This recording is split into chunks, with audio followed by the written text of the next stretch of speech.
One, two, three. What you gonna do? What you gonna do? What you gonna do? Bad cops, bad cops. Bad cops, bad cops. Bad cops, bad cops. Bad cops, bad cops. Yes, so many cops are on the take. What do you expect when they use tear gas and tanks?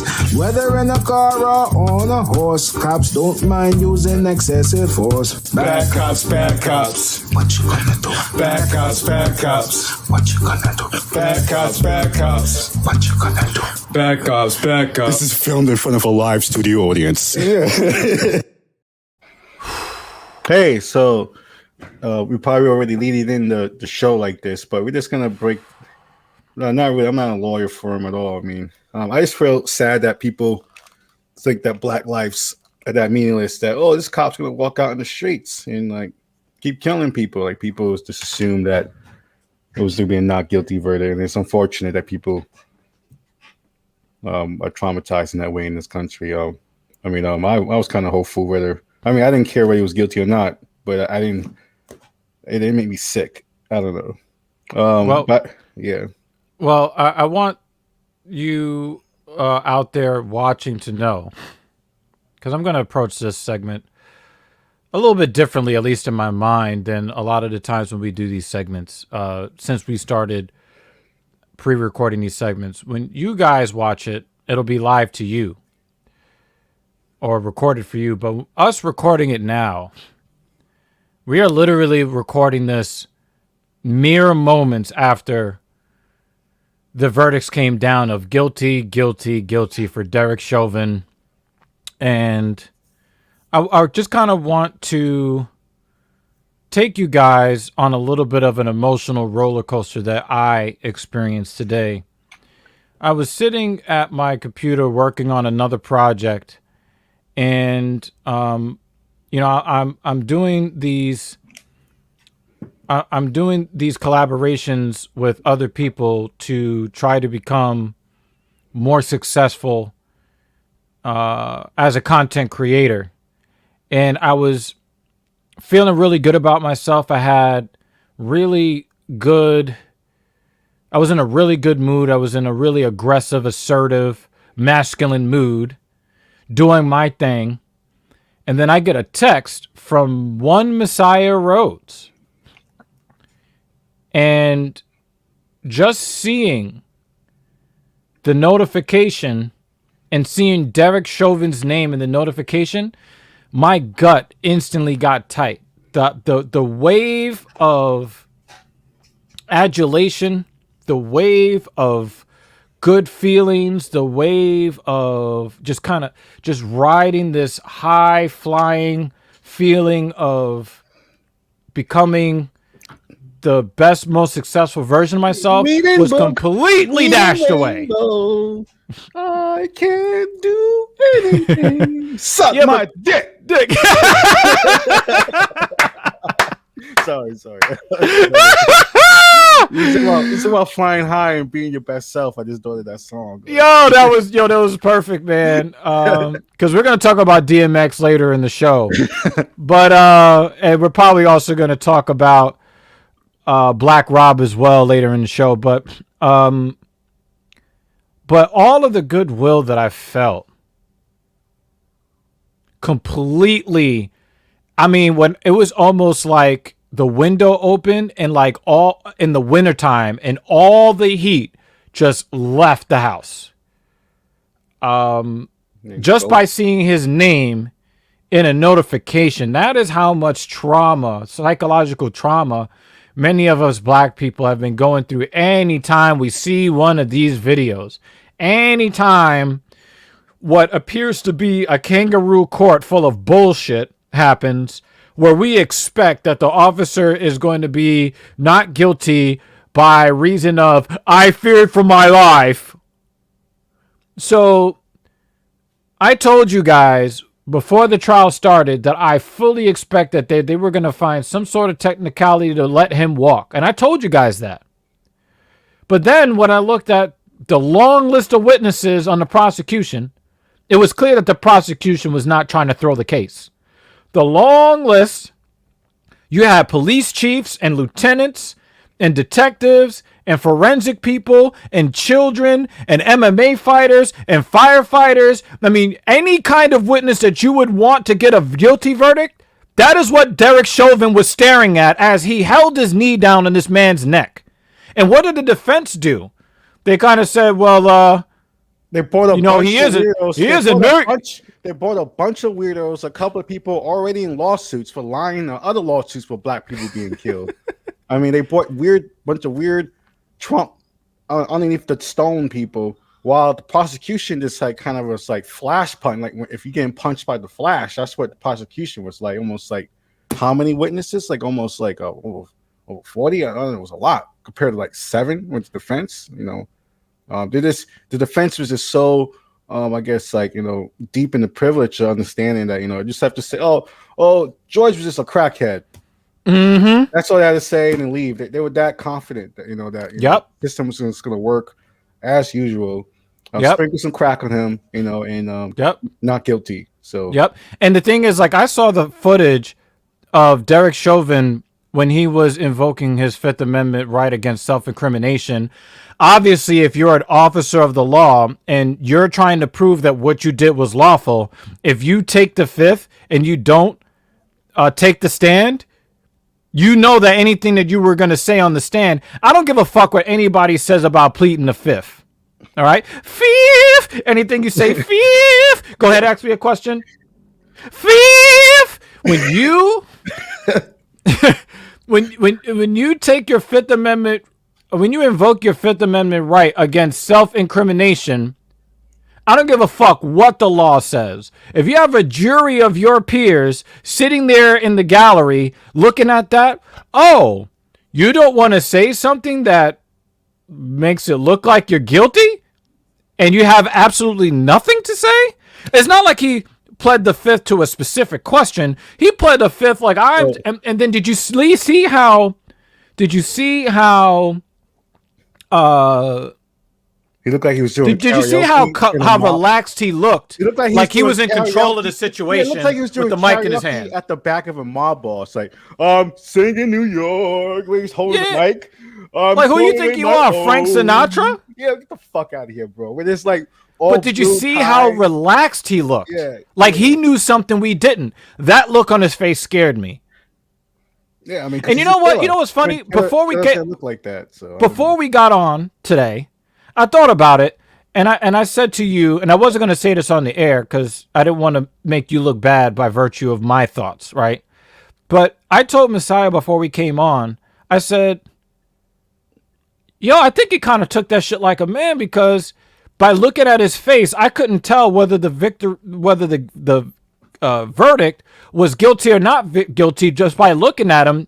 And even after he looked so calm. And then you know what? I realized, before I thought, I was like, he took it like a man.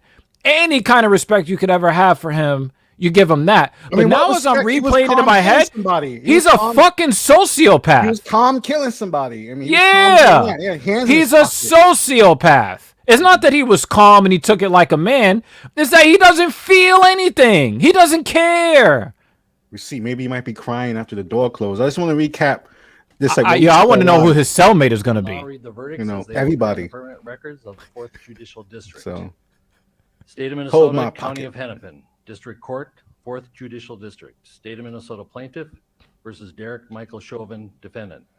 Verdict. I'm just happy the judge wasn't like, you're a good guy. I wish you were my friend. 12646.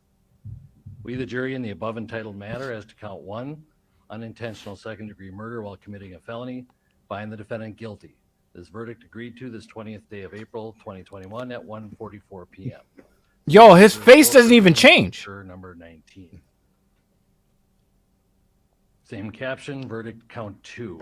We, the jury, in the above entitled matter as to count 2, third-degree murder, perpetrating an eminently dangerous act, find the defendant guilty. This verdict agreed to this 20th day of April, 2021 at 1:45 p.m. Signed by jury 4-person juror number 9. Is it weird that he gets sentenced on 420? Verdict count 3. It's awesome. The jury in the above entitled matter as cops will remember this day like Friday the 13th. Find the defendant guilty. This verdict agreed to It's so perfect, April you know. 2021. Mad people are gonna be lighting 420. blunts in his honor today. 420 was a dark day for police. It was a dark, It was a dark and stormy night. 420. and the penitentiary is gonna be like that house on the hill, like in Silent Hill. And you're probably going to see artwork of him in his police uniform being like led to the haunted penitentiary. This is the day when the Rastas and the Chads took over America. You know. Oh like, my God. So that's I don't know, man. I've been seeing a lot of things that tell me that the universe is evening itself out in really weird ways. I've been seeing evidence of that lately. Up. It's all just blown up. We're all gonna die soon. That might be happening too. So well, I mean, they got the military claiming that they're UFOs, man. Yeah, they coming for us. So it's not some future stuff. Yeah. Who knows? I mean, and then scientists are pretty much saying that climate change is just gonna get horribly worse soon. And please stop. They're saying don't record climate change anymore. Record a climate emergency, please. So, but at least we have this cop. Maybe he might be going to jail for 25 years. Maybe he might go to jail for 4 years. He might just pick cans off this highway. But whatever, cops now know that, you know, when it comes to especially New York State, when they're removing immunity from them and all kinds of stuff, that the reality is it's getting more and more the odds of lessen the odds of cops getting away with killing people. And a huge protest happened last year that people try to not remember. They just remember like the cans and the bottles. They don't remember the millions of people out in the streets. They just remember like people throwing bottles and cans and breaking some windows, whatever. But don't remember the moms and dads and old white people who went out there, or the little kids who went out there every day in the summertime because of what happened. You know, all that, you know, that's the effect, cause and effect. You know, they saw that. You know, you saw what happened when they were so worried that people were going to go back in the streets. They had National Guard out there. They were boarding on windows. They were like, you know, they were getting out there, like the zombies were coming. You know, that's how scared they are of protesting, because they know that in some ways it's effective, I guess, and it showed with this guilty verdict. I don't know what else to say. So, but there is something else to say, because I had to explain to somebody the concept of how many in white America were deaf, dumb, mute, and blind for the 3 3/4 days that passed between George Floyd being murdered and the first glass window at a business being broken. It was over 3 days. For over 3 days, many in white America were absolutely silent.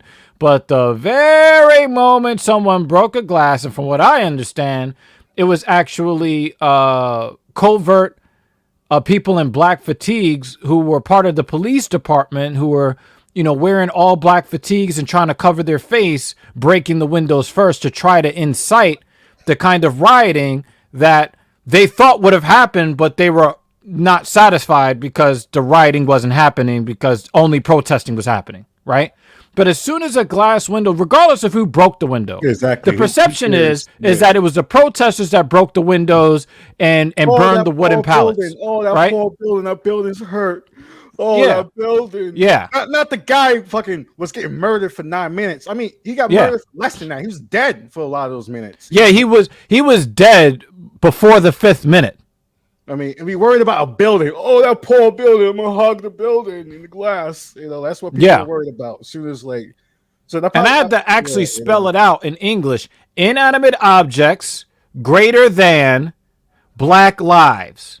So I don't give a fuck about, you know, Black Lives Matter buying, you know, ritzy mansions and posh places in California. I don't care about the organization.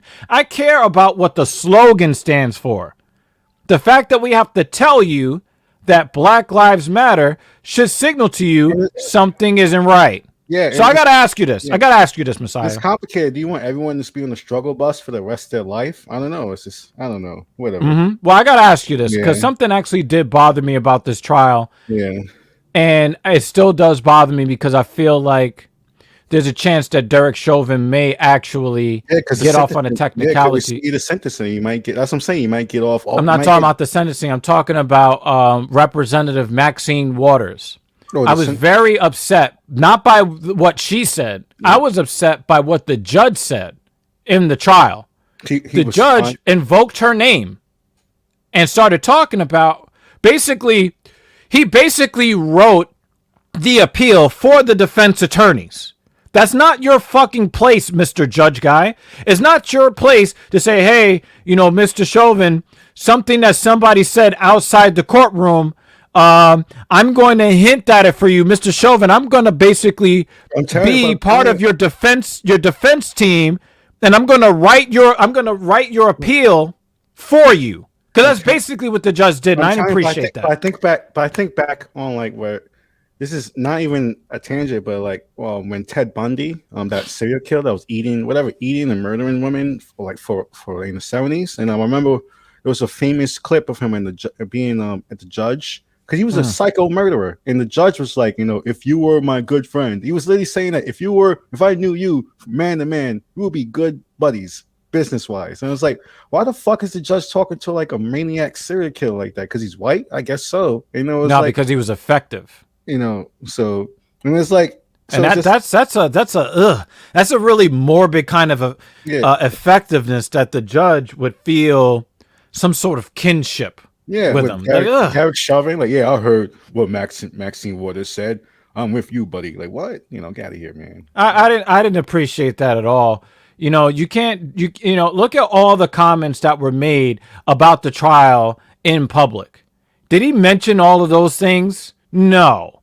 It'd be one thing if Representative Waters walked into the courtroom and started spouting that shit. Then the judge should have something to say about it. Hold her in contempt of court. I don't give a fuck what you do.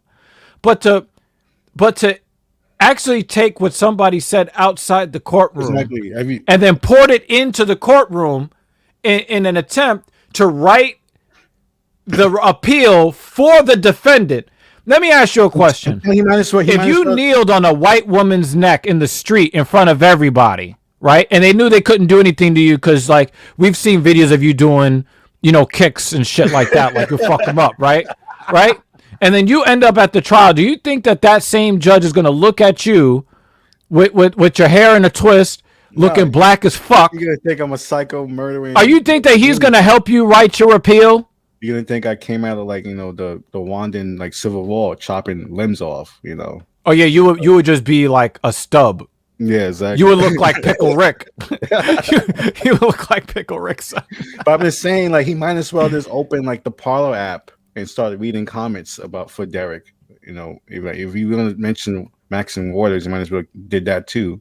But I just want to end this segment because I know, like, Facebook, Twitch, everyone's like lit right now. We're all kind of mixed emotions. Either like relieved and also know that it's not over by a long shot. So all those different feelings. Do you think we're gonna get the pro Derek Chauvin people in our chat, or I'm not sure. What do you think we're about to cut to? But usually those people have to regroup because all their ideas are bullshit. So they have to like reconstitute the bullshit again. So it takes them a couple hours, and then they're gonna come back with an imaginary story. So to wait for that. So that's Black Power Magic Hour on Twitter, Facebook, and YouTube. Act.tv has over 48,000 subscribers. It is going up higher. And Dive with Genius, he's on Discord.